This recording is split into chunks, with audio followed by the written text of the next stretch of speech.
नमस्कार, आप देख रहे हैं जे न्यूज़ में। मैं हूं आपके साथ पूजा।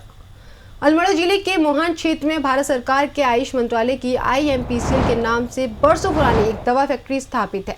इस फैक्ट्री में बनने वाली दवा देश और विदेश तक जाती है और ये फैक्ट्री हर साल सरकार को करोड़ रुपए का राजस्व भी देती है। तो वहीं हजारों कर्मचारी भी इससे जुड़े हुए हैं, लेकिन सरकार द्वारा इस फैक्ट्री के निजीकरण करने की तैयारी की जा रही है, जिसको लेकर यहाँ काम कर रहे हजारों कर्मचारी लंबे समय से आंदोलन कर रहे हैं, लेकिन कर्मचारी की मांगों को सरकार अनदेखा करती जा रही है। तो वहीं कर्मचारियों के आंदोलन को बुधवार को समर्थन देने फैक्ट्री के बाहर प्रदेश के पूर्व मुख्यमंत्री हरीश रावत पहुंचे और उन्होंने करीब 1.5 घंटे का मौन उपवास रखते हुए कर्मचारियों को संबोधित किया। इस दौरान जे न्यूज़ की खबरों से प्रभावित प्रदेश के पूर्व मुख्यमंत्री हरीश रावत ने रामनगर में चैनल के संवाददाता राजीव अग्रवाल का माला पहनाकर स्वागत किया। तो चलिए आपको भी दिखाते हैं पूर्व मुख्यमंत्री हरीश रावत के साथ जे की ये खास बातचीत।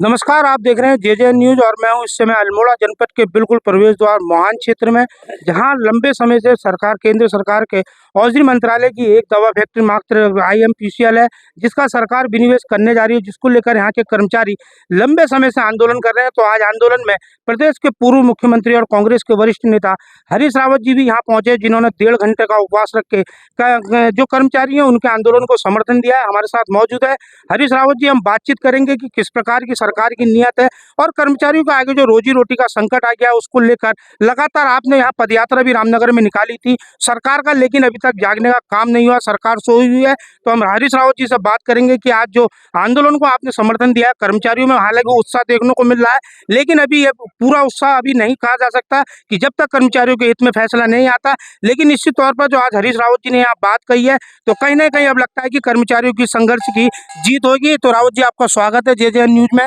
आप यहाँ पहुंचे हैं और सरकार लगातार, चाहे केंद्र की बात करें या राज्य की बात करें, आज चाहे फैक्ट्रियों का निजीकरण की बात हो, बेरोजगारी की बात हो, पलायन की बात हो, महिला उत्पीड़न की बात हो, लगातार सरकार पर विपक्ष वार कर रही है। तो इस फैक्ट्री को लेकर आपका क्या कहना है? मेरा मौन व्रत था, मौन व्रत इनके समर्थन में, क्योंकि जब सरकार आँख कान सब बंद कर दे तो विपक्ष के बाद जो है मौन व्रत के अलावा कोई दूसरा शस्त्र नहीं रह जाता। गांधी बाबा ये शस्त्र हमको दे करके गए हैं, मैंने भी उसका उपयोग यहाँ किया है। ये JJN का मतलब क्या है? जनता जागृत न्यूज सर। जनता जागृत न्यूज। वाह, जनता जागृत न्यूज। आपको ये माला पहना रहा बहुत अच्छा है। और आप जो है जन जागरण चलाइए, IMPCL बचाओ, रामनगर के स्वाभिमान को और सल्ट के अभिमान की रक्षा करो, और आप गुजड़ू और बेताल घाट की शान की रक्षा करो। ये अभियान चलाइए, मैं उसके लिए आपको धन्यवाद दूंगा। देखिए, ये सरकार नेहरू के विचारों की विरोधी है। ये उसको, उनके विचारों, ये सोच की जो स्तंभ है, ये पब्लिक सेक्टर, उसको बंद कर देना चाहते हैं, समाप्त कर देना चाहते हैं, और हम ऐसा नहीं होने देना चाहते। हम लड़ेंगे। और ये IMPCL की यूनिट जो है एक निरंतर लाभ कमाने वाली यूनिट है।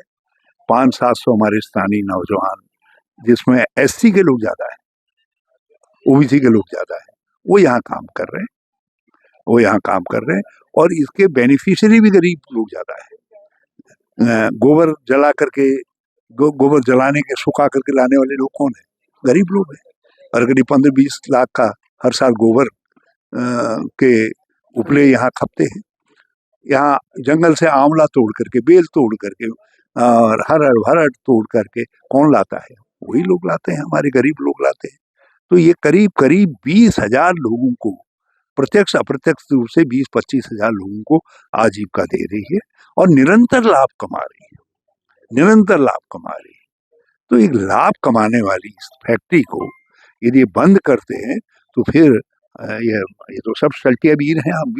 हम भी इनके अड़ोसी पड़ोसी हैं, थोड़े बहुत वीर तो हम भी हैं। और गुजड़ू वाले और सल्टी वीरों ने अंग्रेजों को दफा कर दिया। ये बेताल घाट की धरती भी जो है, यहाँ पर हमारे एक बहुत बड़े युवा क्रांतिकारी पैदा हुए, जिनको अंग्रेजों ने गोली मारी थी, जो है वो स्थल भी इसी के नजदीक है। तो ये ऐसे लोगों का स्थल है जहाँ के लोग यदि निकल पड़े तो फिर सरकार की हिम्मत नहीं है। तो ये लोग एक जन जागरण अभियान भी चला रहे हैं। इन्होंने तय किया है कि मुख्यमंत्री के घर पे भी ढोल बजाएंगे, जागरण करेंगे, सांसदों के घर पे भी जागरण करेंगे। मैंने इनसे कहा जहाँ जहाँ जागरण करोगे मैं तुम्हारे साथ। राउत जी, बात करें प्रदेश की स्वास्थ्य व्यवस्था की, अगर बात करें तो उसको लेकर कितना सहमत है? रामनगर का संयुक्त चिकित्सालय जो पीपी मोड पर है, लगातार चर्चाओं में, हालांकि अब सरकार ने कहा है कि हम इसको सरकारी तंत्र में वापस ले रहे हैं, लेकिन अभी भी लोगों के दिल में शक है कि कहीं सरकार फिर अपने फैसले से ना बचे। मैं कभी सोचता था और नहीं कर पाए हम, कुछ परिस्थितियां होती। रामनगर के अस्पताल को ये तो संयुक्त चिकित्सालय से भी बड़ा होना चाहिए। इसको वही दर्जा दिया जाना चाहिए जो दून हॉस्पिटल का है, क्योंकि ये यहाँ पर पूरे गढ़वाल और कुमाऊं के संगम स्थल का अस्पताल है और नीचे तराई और भाबर का के गोद में है। हजारों लोगों को ये लाभ पहुंचाता है। उसको आप पीपीपी मोड में देकर के क्या चाहते हैं? मजाक उड़ा रहे हैं। इसलिए निरंतर यहाँ के नौजवान लड़ रहे हैं। मैंने पिछले दिनों मुख्यमंत्री को किसी ने उकसा दिया कि भाई आपका विरोध क्या? मैंने मुख्यमंत्री से कहा, मैंने कहा वो आपका विरोध नहीं कर रहे थे, वो तो जो है पीपीपी मोड का विरोध कर रहे थे। और आपने अपनी आंखों से देख लिया कि जहाँ हड्डी के प्लास्टर लगाने के बजाय लकड़ी का पट्टा जो हॉस्पिटल लगा रहा है, तो ये तो आपकी शान बिगाड़ा है। जिन लोगों ने आवाज उठाई, मैंने कहा उनके पर मुकदमा करने के बजाय उनको धन्यवाद दीजिए। राहुल जी, लास्ट सवाल, आज केदारनाथ का विधानसभा का उपचुनाव है। सरकार लगातार दावे कर रही है कि हालांकि बद्रीनाथ हार गए, कांग्रेस ने जीत दर्ज की है, मंगलौर का चुनाव कांग्रेस जीती है उपचुनाव, लेकिन आज केदारनाथ के चुनाव में सरकार और में जो तमाम तंत्र लगा है वो दावा कर रहे हैं, तो कैसे देखते हैं? देखिए, सरकार ने, जो सरकार में बैठे हुए लोग हैं, उन्होंने शराब और पैसा जिहाद चला रखा, रुपया जिहाद चला रखा है। इस समय केदारनाथ में भी शराब भी पकड़ी गई, पैसा भी पकड़ा गया। महाराष्ट्र के अंदर, की झारखंड के अंदर है, लेकिन जनता सब समझती है। हमें पूरा विश्वास है केदारनाथ जी से लेकर के झारखंड तक, महाराष्ट्र तक, उत्तर प्रदेश तक जो है इन पे हार होगी, भाजपा की हार। धन्यवाद। तो आपने देखा हमारे साथ प्रदेश के पूर्व मुख्यमंत्री हरीश रावत थे। उनका कहना है इसके मुख्यमंत्री पुष्कर सिंह धामी का आवाज पर ढोल बजाओ अभियान में वो शामिल लेंगे। उन्होंने कर्मचारियों को आश्वासन दिया है कि कर्मचारी जो भी इसके लिए आंदोलन करेंगे उनकी सहभागिता रहेगी।